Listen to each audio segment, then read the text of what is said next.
Olá pessoal, tudo bem com vocês? Minhas saudações e cumprimentos a todos e a todas que estão acompanhando o canal. Todos sejam bem-vindos. Passei aqui o computador aqui um pouco mais para frente para a gente conseguir ter uma visualização melhor. Pessoal, sejam todos bem-vindos aqui no canal. Se você não é inscrito, peço que se inscreva no canal. Deixe aqui o seu like, compartilhe com os colegas os vídeos. Me ajude a fazer com que o canal cresça em número de visualizações e inscritos, para que assim o nosso conteúdo aqui disponível na plataforma seja conhecido por mais pessoas aqui também no YouTube, e assim o conhecimento do direito tributário seja garantido a todos de maneira gratuita e democrática, inclusive para os candidatos em preparação dos exames da OAB, em especial aqueles que estão se preparando para o 40º exame de ordem, para a primeira fase do exame. Tudo bem? Pessoal, então vamos continuar os nossos estudos e vamos tratar de um novo tema hoje, que tem conexão com a aula anterior que nós já vimos. Vamos lá, então, vou deixar minha imagem aqui no lado e aí eu vou ampliar os meus slides aqui para vocês. Vamos lá. Vou passar tirando aqui a informação. Acho que isso, certinho. Vou ampliar aqui. Perfeito, pessoal.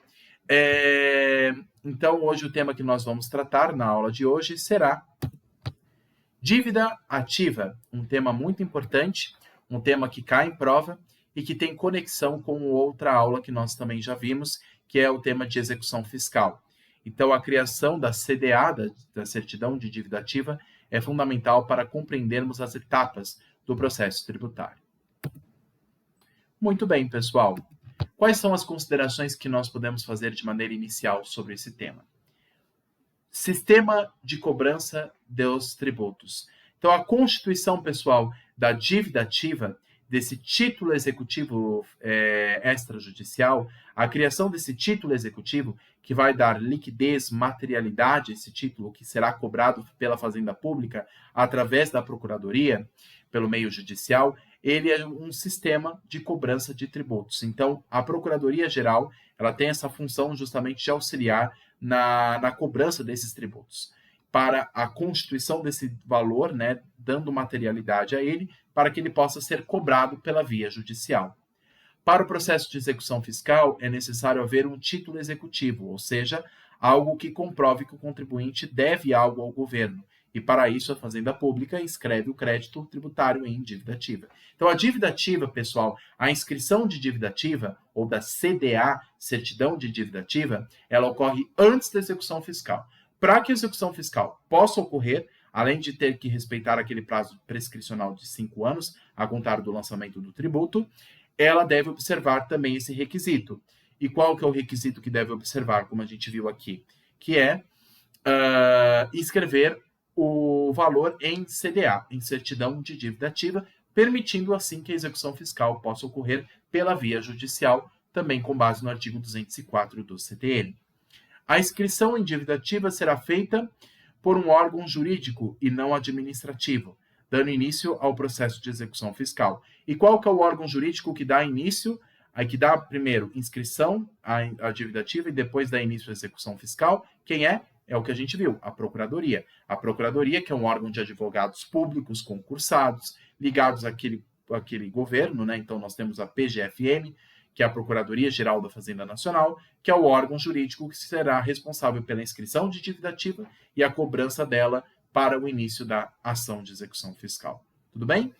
O artigo 202 do CTN diz que a inscrição em dívida ativa constará nos dados pessoais do contribuinte, bem como a natureza jurídica do crédito tributário. Tudo bem? Então, a obtenção de dados pessoais, pessoal, essas informações confidenciais, o fisco pode obter. Não precisa de autorização judicial para isso. Então, o fisco vai atrás das informações pessoais para colocar na certidão de dívida ativa. Para constituir esse título executivo extrajudicial, tem que dizer claramente o nome, o sobrenome completo do contribuinte, para que aquela cobrança seja devida e direcionada à pessoa correta. Tudo bem? Muito bem. Quais outras considerações nós podemos fazer? Eu resolvi até aqui, pessoal, ampliar o artigo 202 da CTN, porque ele fala exatamente o que deve conter nessa CDA, nessa certidão de dívida ativa, uma vez ela inscrita, uma vez ela materializada. Primeiro, deve conter o nome do devedor e, sendo o caso, dos corresponsáveis, bem como sempre que possível, o domicílio ou a residência de um e de outros. 2. A quantia devida e a maneira de calcular os juros da mora acrescidos. 3. A origem e natureza do crédito, mencionados especificamente à disposição da lei em que seja fundado. 4. A data em que foi inscrita e, sendo o caso, o número do processo administrativo de que se originar o crédito. Então, todas essas informações devem constar nessa certidão para constituir esse crédito tributário. Se faltar uma dessas informações, o título perderá a sua eficácia. Quem diz isso? O próprio parágrafo único.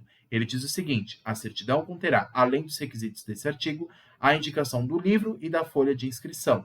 Mas tem um outro artigo também, pessoal, não é especificamente o parágrafo único desse artigo, mas tem outro artigo também do CTN que diz que, se esses dados não estiverem constando na certidão de dívida ativa, essa certidão é nula e, portanto, prejudica toda a execução fiscal. E a execução fiscal, portanto, fica prejudicada. Então, por isso que ele fala desde o início do artigo: o termo de inscrição de dívida ativa, autenticado pela autoridade competente, indicará obrigatoriamente, não é talvez, não é pode ser, é obrigatoriamente, se não conter essas informações, o título executivo a ser cobrado em dívida ativa é nulo, e isso prejudica toda a execução fiscal. Então, se o fisco quiser propor uma execução fiscal, antes ele tem que verificar a inscrição de dívida ativa, verificar se todos os dados estão corretos, para que aí sim não torne a execução fiscal viciada, para que não vicie a execução fiscal, não prejudique a execução fiscal desde a sua raiz, desde a sua origem, da inscrição em dívida ativa, e assim, escrevendo devidamente a certidão de dívida ativa, possa permitir que a execução fiscal possa ocorrer de maneira fluida, de maneira sem ser prejudicada, sem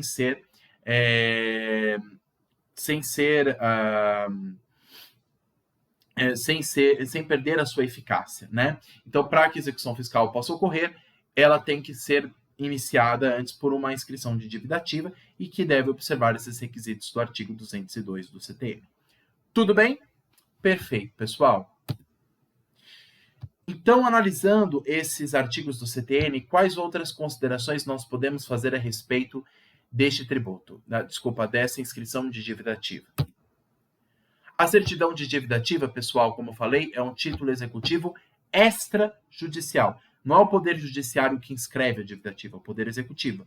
Portanto, é um título executivo extrajudicial.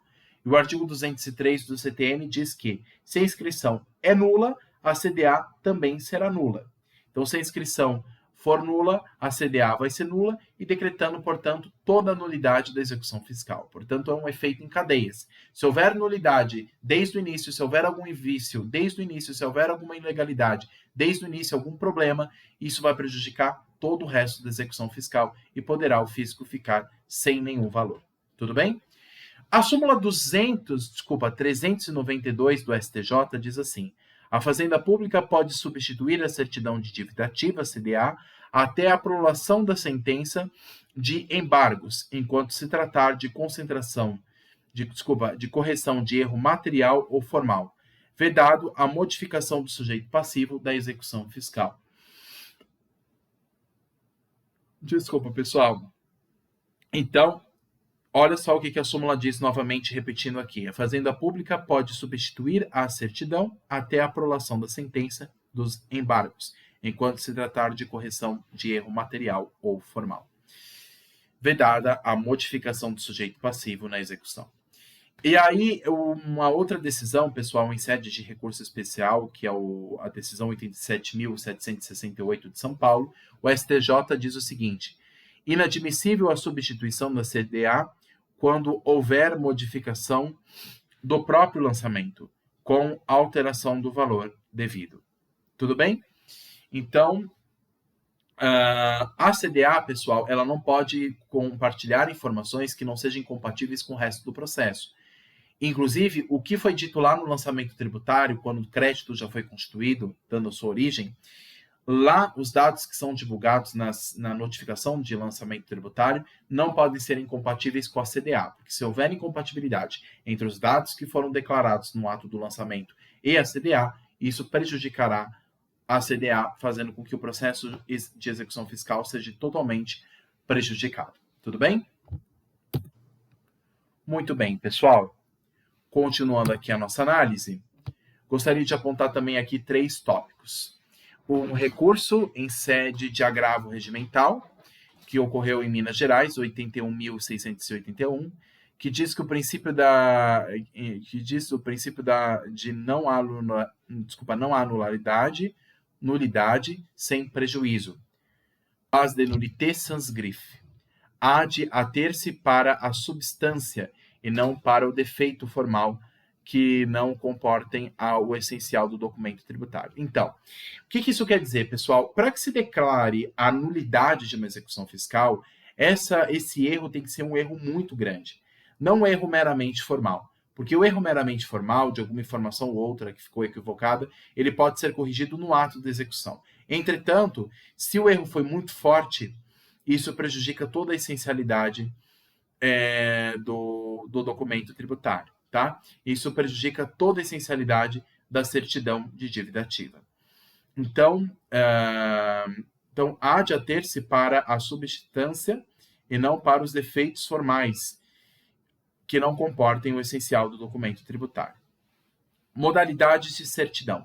Pessoal, quais são as certidões que nós podemos obter dentro de uma execução fiscal? Uma certidão é basicamente para mostrar qual que é o meu estado diante do fisco, ou seja, qual que é a minha situação com o Estado. Se eu estou negativado, se eu não estou, se eu estou devendo algum tributo ou não. E aí por isso que nós temos as certidões. A certidão, por exemplo, positiva é aquela que indica o seguinte, olha, eu devo um valor para o Estado. A certidão negativa não, é aquela que diz o seguinte, eu não devo nada, estou quitado. Agora, a certidão positiva com efeitos de negativa, essa pode gerar confusão. O que é uma certidão positiva com efeitos de negativa? Isso ocorre, pessoal, por exemplo, nos casos de suspensão do crédito tributário. Quando, por exemplo, eu coloco um valor depositado em juízo e estou pleiteando na esfera judicial um direito meu para que se exija que aquele tributo que está sendo cobrado de mim é ilegal ou inconstitucional. Então, para evitar confusão, eu deixo um valor depositado antes na conta do Poder Judiciário, na conta do Poder Público, para que assim eu possa questionar em esfera judicial sobre aquele determinado tributo que eu alego ser indevido. Então, pessoal, para que eu possa receber essa certidão positiva com efeito de negativa, é o seguinte, é no caso do contribuinte que não tem nenhuma dívida, a não ser aquela que ele está pleiteando com o Estado, e aí ele já tem depositado um valor em juízo, e se ele perder o processo, aquele valor que foi depositado em juízo vai passar para os cofres públicos. Agora, se ele ganhar o processo, o Estado vai ter que indenizar ele. Então, como ele está agindo de boa-fé, mesmo que ele tenha uma dívida tributária, mas ele está questionando na esfera judicial, portanto, se concede a ele o quê? Uma certidão positiva com efeitos de negativa. Ou seja, certidão positiva por quê? Porque consta que existe um tributo devido.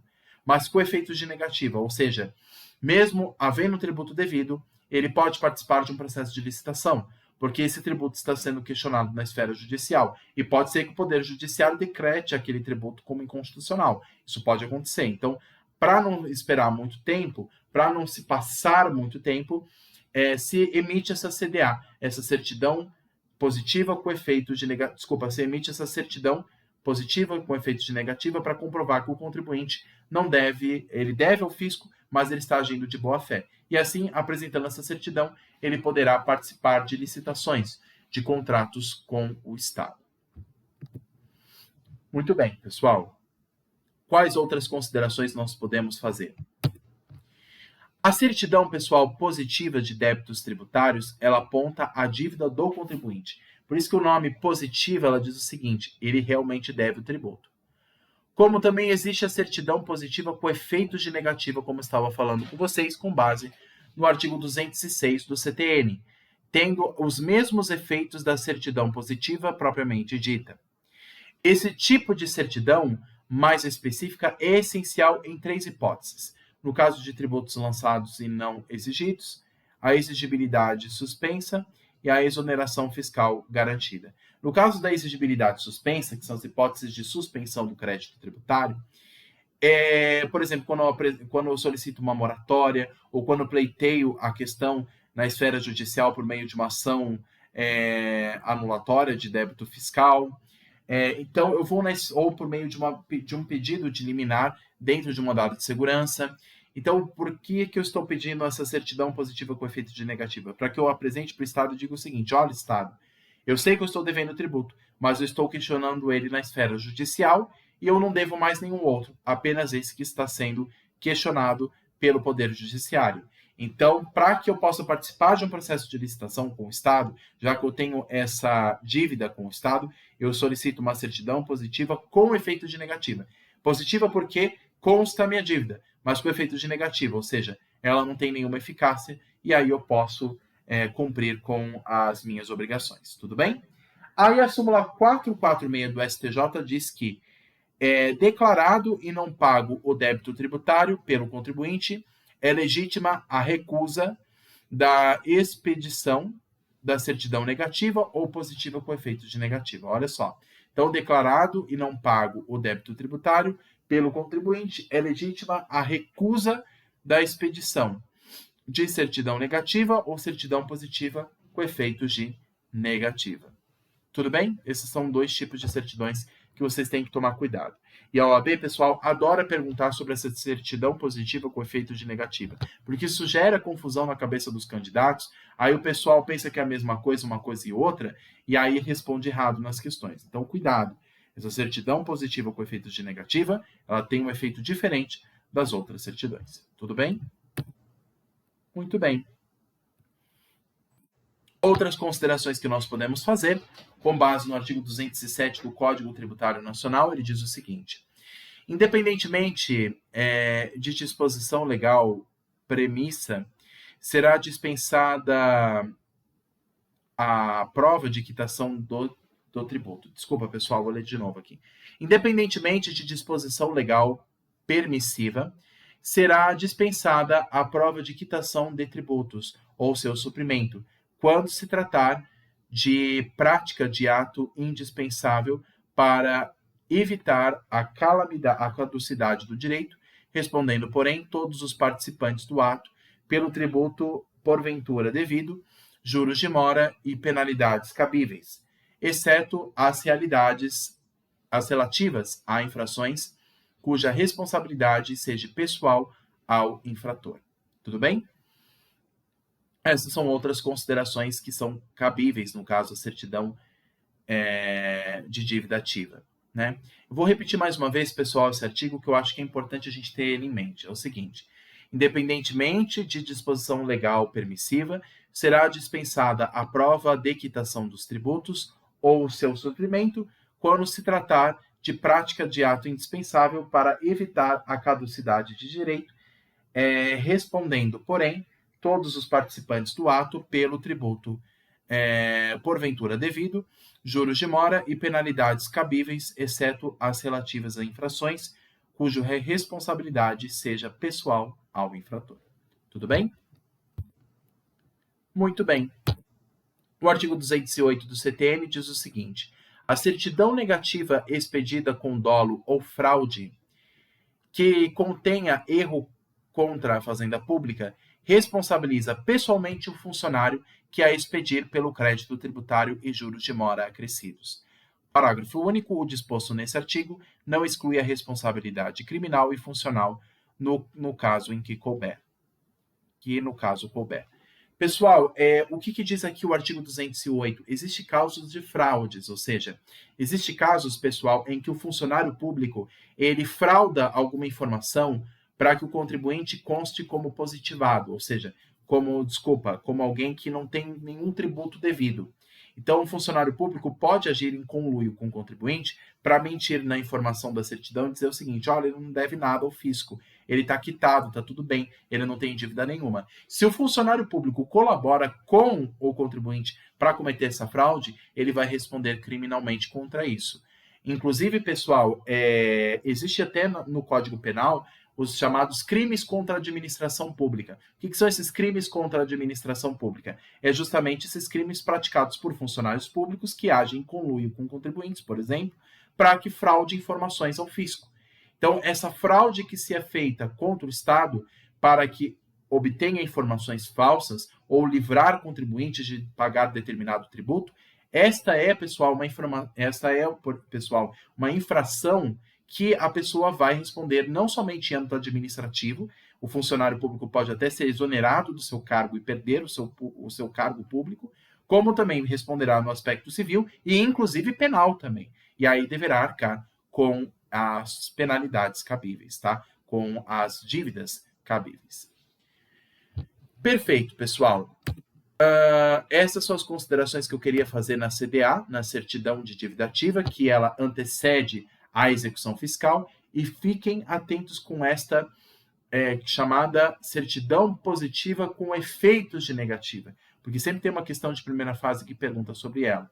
Então, para que a pessoa possa participar de um processo de licitação e contratação pública, ela solicita essa certidão para que aí sim ela possa participar do ato de contratação pública, estando quitado com a sua obrigação, porque ela está, na verdade, pleiteando na esfera judicial aquele tributo e pela suspensão da exigibilidade daquele tributo. Tudo bem? Então, quando a gente fala de suspensão da exigibilidade do tributo, como o contribuinte está questionando aquele único tributo que ele está devendo ao fisco, e ele está questionando isso na esfera judicial, e se ele não tiver nenhuma outra dívida com o Estado, ele, portanto, fica como se estivesse quitado. Aí ele recebe uma certidão positiva, ou seja, que consta aquela dívida, mas com efeito de negativo, ou seja, ele está agindo de boa fé e age como se não devesse nada a ninguém. Tudo bem? Pessoal, agradeço a atenção de todos. Se tiverem dúvidas, deixem aqui nos comentários e posso compartilhar os slides com vocês por e-mail, se vocês quiserem. Só deixar os e-mails aqui embaixo nos comentários, que eu compartilho o arquivo com vocês, ou em PowerPoint ou em PDF. Tudo bem? E é isso, pessoal. Vou ampliar a minha imagem aqui. Agradeço a todos pela atenção. Desejo a todos bons estudos e estarei à disposição no que for necessário. Um abraço e até a próxima. Tchau, tchau.